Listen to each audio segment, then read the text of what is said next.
ஒரு சின்ன உண்மைங்க, நம்ம தெரிஞ்சிருக்கிற எல்லாருக்கும் தெரிஞ்சிருக்கிற ஒரு உண்மைங்க. என்ன?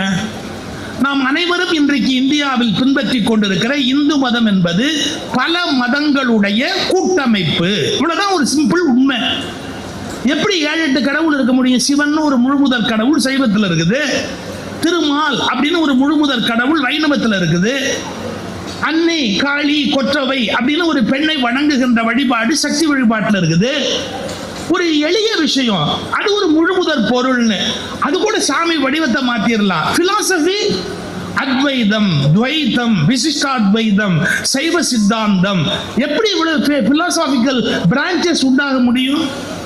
பிலாசபியில எப்படி கிளாசிபிகேஷன் உள்ள வந்தது? ஒரு மதத்துக்கு ஒரு தத்துவம் தானே சார் இருக்க முடியும். அத்வைதம்னா அதோடு நின்று போட வேண்டியது தானே. அதுல எப்படி விசிஷ்டாத்வைதம் வர முடியும்? அதுல சைவ சித்தாந்தம் எப்படி வர முடியும்? ஸோ பிலாசபி நிறைய இருக்கு, ஐடியா ஐடல் அதாவது சிலை அது வெவ்வேறு இருக்கு, வடிவம் நிறைய இருக்கு.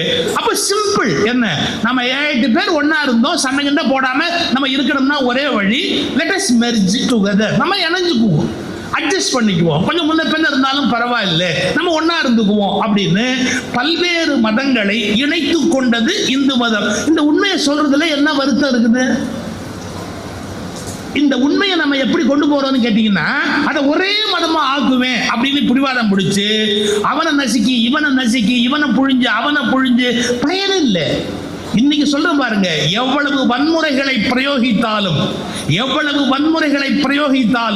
உண்மையை உங்களால் சாகடிக்க முடியாது. எவ்வளவு வன்முறைகளை பிரயோகித்தாலும் உண்மைகளை உங்களால் சாகடிக்க முடியாது.